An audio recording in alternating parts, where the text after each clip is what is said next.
Dino, thank you so much for joining me.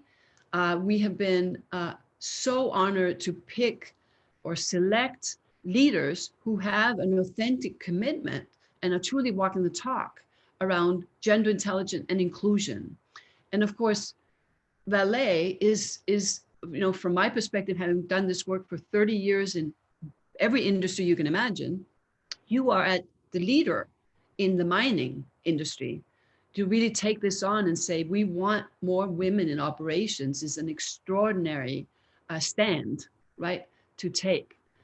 So with that, if you would start just sharing the journey as how you began this journey around gender intelligence and inclusion, and we'll continue the dialogue from there.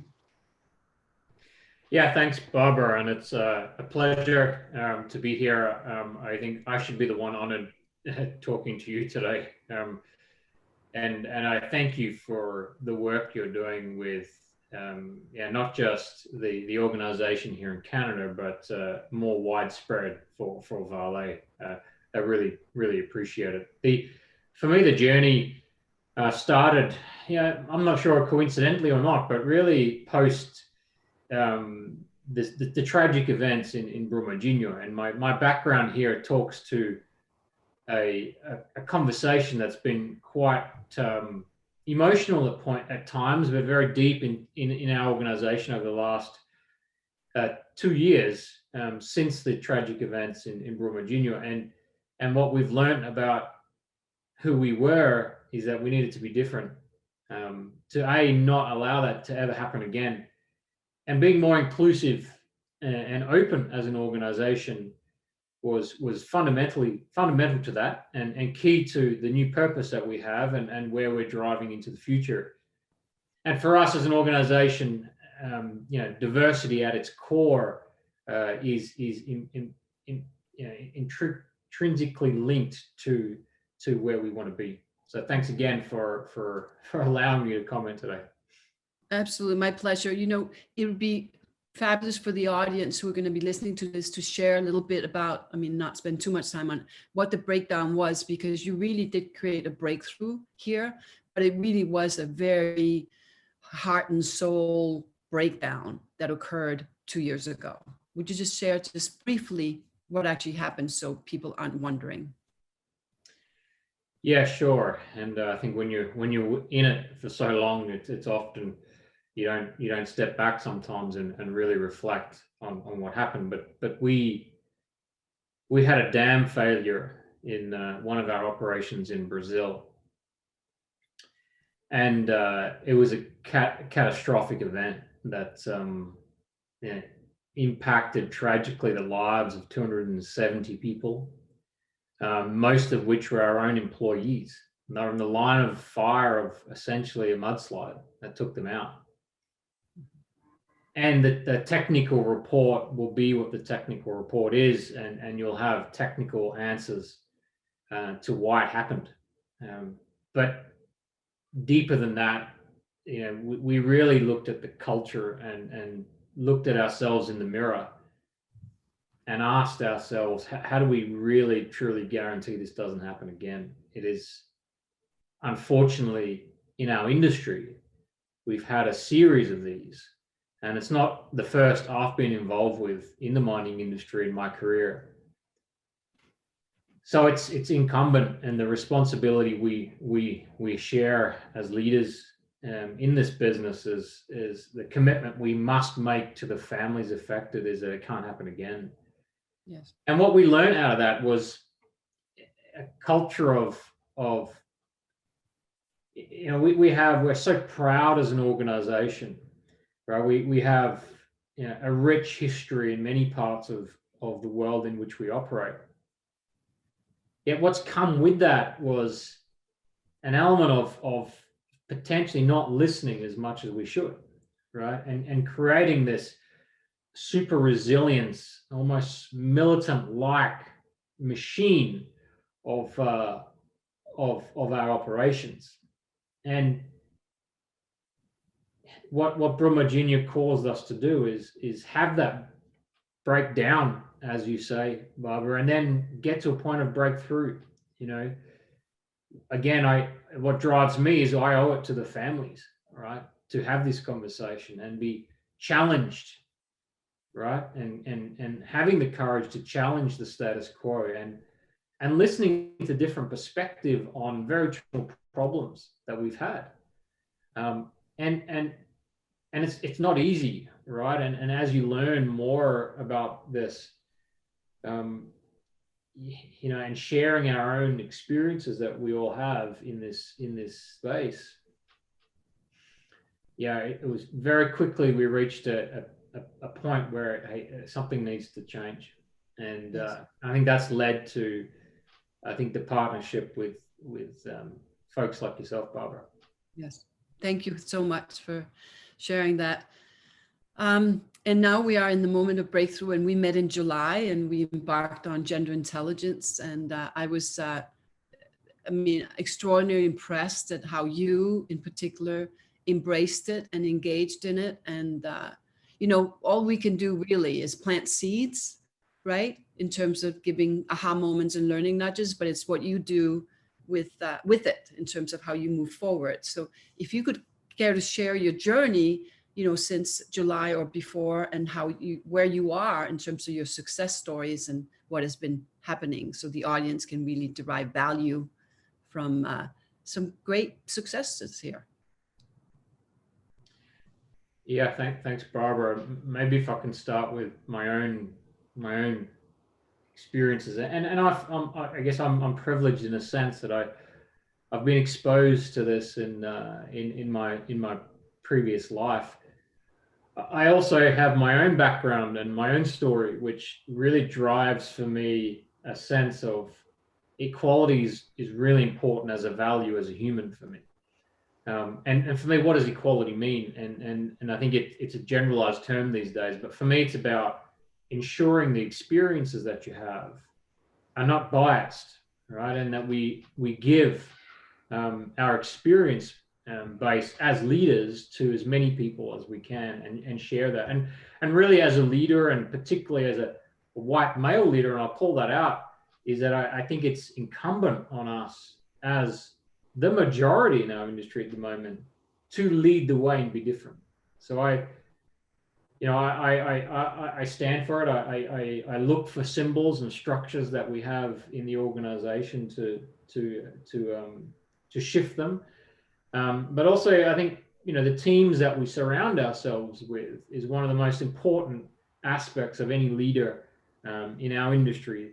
For me, it's now easier to create a more diverse, and I'll say gender balanced. I'll also say diversity of thought. I'll also say diversity of culture and geography. Yep. Than it is in the past to create typical teams. Because as you go through this journey of enlightenment, you're actually now, in an uncomfortable position to have like-minded people around you, because you're aware that you actually perpetuate the biases that have resulted in some of the inequality that we have in our business. And I'll call out for us in Canada and Vale, gender is quite topical, but Indigenous representation, for instance, is certainly not representative of the communities that we operate in. One of the success stories, Barbara, you asked me, is in that space. We probably have one shining light in our organization, where one of our operations, a large mining operation in the northeast of Canada and Labrador, Voisey Bay, has 44% representation, Indigenous population, which is well and truly representative of the communities that we operate in. But on the flip side of that, we have some of our operations that have marginal representation of gender and Indigenous representation. So we have lots of work to do, don't get me wrong. But what I love about the organization that I'm in is when Vale sets its mind to something, look out. And I think that's what the sense you get from working with us is how quick things can change. And obviously I'm prepared for today's interview. And when you see the statistics, right, they're actually I'm quite proud sitting here in some respects 6 months or a year into a real honest journey in this space. some of the measures are extraordinary. Like from, to move the needle 2% in representation of gender in a single year. Yeah, Like, it doesn't sound like much, but in a single year, it's huge, right? it's huge. We're in numbers of thousands and thousands of females that we've brought in just the last 12 months. Yes. So, along with that, I think some of the other things that I'm just as, if not more proud of is the thousands of conversations that need to happen behind the scenes to enable an environment for success. Because one thing is bringing in more diverse candidates to our team, but then what's the environment that exists, right? Absolutely. And for me, that's really the work that excites me. It's challenging, don't get me wrong, but taking people through that journey of self-awareness and getting to a point where they themselves feel connected to it and understand, wait a minute, maybe how I've been acting for my whole career needs to change. And that awareness that you get as an individual. And I like to consider myself quite aware, but just last week, here's an anecdote. I was called out, and so was a member of the team, to say, hey, the language you used there to describe in what we thought was very modern language was actually called out to say, well, that those individuals don't actually associate themselves with a he or a she, right? And even that awareness, how fantastic are we in a place that people have the courage to call that out to leaders, right? I like to think no sense of repercussion, right? I think it's a great place to be, Barbara. And again, we couldn't have done this without the partnership with yourself. Thank you. One of the things in the journey at Vale this past year, you've done a lot of work around is how to transform Vale's purpose so that it is inclusive of all. And I'm personally very inspired by the purpose that you have, in particular because of the industry you're in. It's quite unique and extraordinary what you have invented. So would you care to share Vale's new purpose? Sure, Barbara. And again, I just reflect on where this started, right? Post the tragedy that we had in Brumadinho. And so let me read it out. I think it's best to hear it. We exist to improve life and transform the future together, right? And for us, what underpins that and sits behind that is a very different listening culture that we have to society, to the community, to our employees and contractors that work with us. And really, it comes with the humbleness to accept we don't own the resource. We are, in some respects, chaperones to help transform those resources into products to improve life. We have the commodities that the society is demanding to create a greener future for us. We do it in such a socially responsive way that our customers and societies now demand of us. We're seeing the maturing of our communities to a point where they no longer accept mining organizations not doing the right thing. And for us, the purpose is so important, and the conversations that went behind that, because it brought together hundreds of leaders to be open enough to accept that maybe we didn't have the right recipe. And some of those conversations were extremely challenging. But what the uniting force was in all of that, wherever we were around the world, is that this view that we could make a difference. Right? And it was only through the collective experience and diversity we brought to the table that we could really get to the purpose that we had, or the improving the life the ambitions that we have. One of the things that we talk about, and research shows, is that women don't leave because of work-life balance. They leave because they don't feel valued, right? And Vale's purpose is directly correlated to ensuring that everyone feels valued. So you're literally embedding gender intelligence into the purpose as well, which is very cool, you know, without even calling it out per se, right? And also, you know, in meeting you, and of course, many companies fall into this, the typical pitfall. Let's just do quotas, right? We're just going to do quotas. We're going to go in and recruit a bunch of women, get them into the company, and that will happen. And what you did, which absolutely I applaud, is you said, wait a minute, what about the culture? What about the environment, right? And that's what I call in my first book, putting the cart before the horse, right? If you lead with quota, you're going to lose women, right? They're not going to stick around if the culture isn't an experience of feeling valued and included, right? And that goes with all forms of diversity, right? So can you share a little bit about the transformation from quotas to culture in terms of the journey at Vale, you know, where you actually really got the sense that this was about changing the water that you're swimming in? Yeah, look, it's a, we could debate quotas and not quotas and Right. for a long time. I think what, again, I'm an absolute advocate. It's the right thing to do to get more representation of diverse and minority groups in our organization. One mechanism is quotas, for instance, but we've, I think, moved beyond that conversation now, in the sense that accepting the value of a diverse workforce, right? And for me, it's we've moved now about beyond the conversation of trying to quantify the value, okay? And I've been through that experience of justifying our decision, right? Yes. The reality is now we have a critical mass where it is normal, right? And it's normal for me, right? And I find it really confronting to have the conversation around, why do we have to prove it anymore in our industry? I know it's a reality, but I think personally it's a hard construct for me. Yes. So now the conversation is about, is the culture or the environment that we have actually representative of the diverse workforce that we intend to be?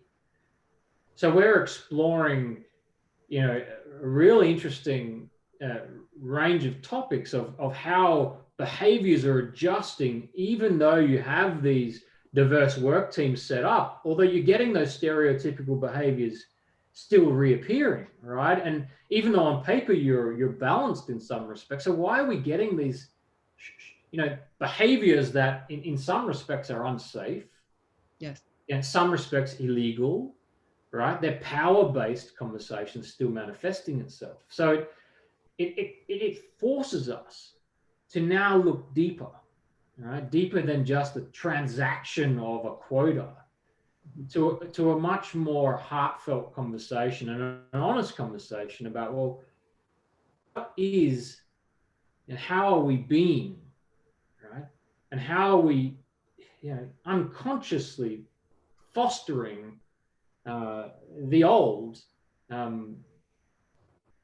you know, and with it, the only way to do that is you have to in some way facilitate the conversation, because my experience, and maybe it's miners in general, the stereotype is the lack of empathy. We're not great at sharing our feelings, etc., etc. But my experience is, once you facilitate good conversations through leadership and groups like yourself, very quickly those barriers come down, very quickly, and it's almost like the floodgates have opened, and you can't deal with all of the great topics that you're in. And then and actually this morning I had the session with a group of 30 or 40 brand new supervisors, and we got really deep into this subject, and you could see the honesty that was coming out with some supervisors saying, I just don't know how to deal with this anymore, right? And I think once you get to that point, it's amazing, right? And then in that group it was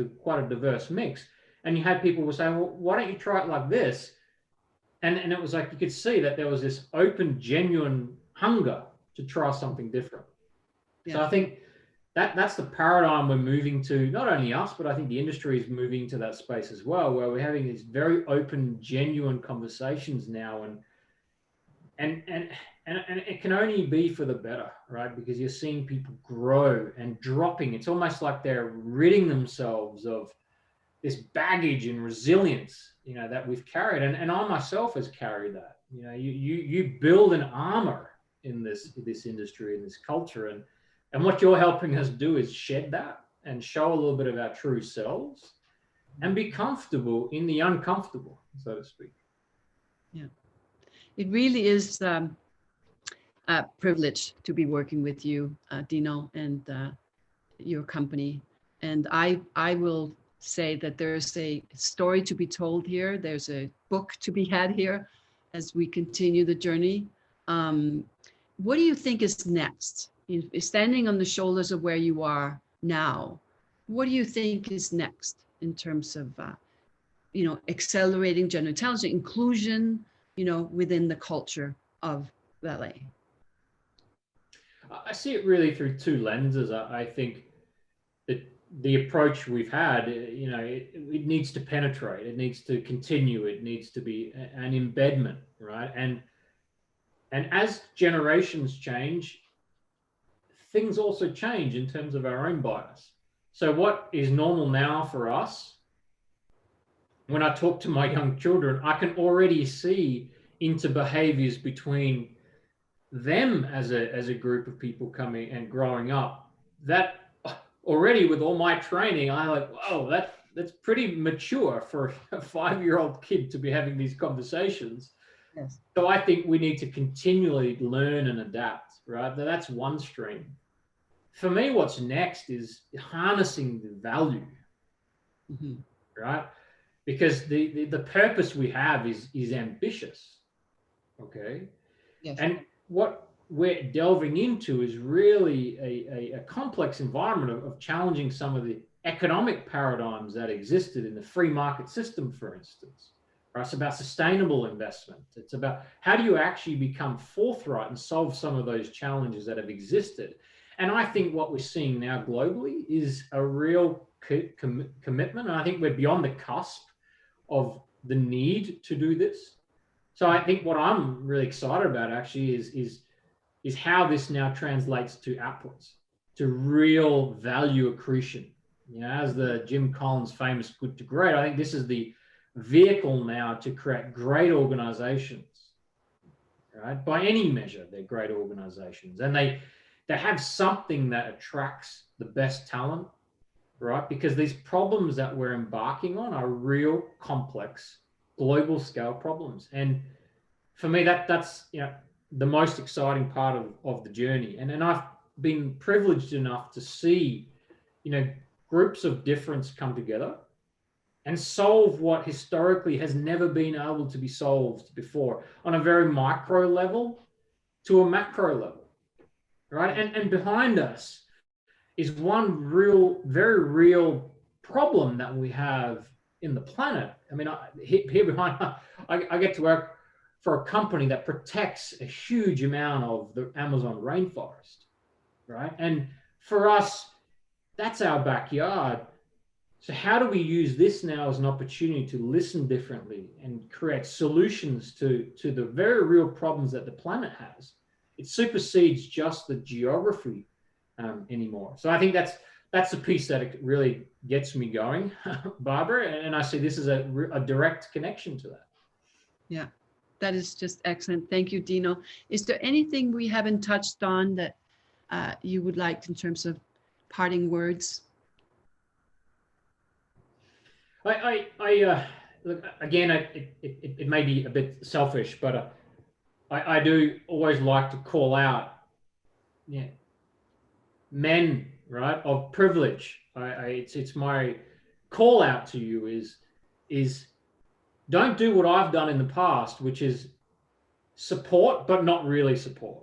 Yes. Kind of stand back, right, and yeah, agree and say all the right words. I encourage you to step in, okay, and have the courage to challenge, right, and really step into the space where call out your peers when you see this.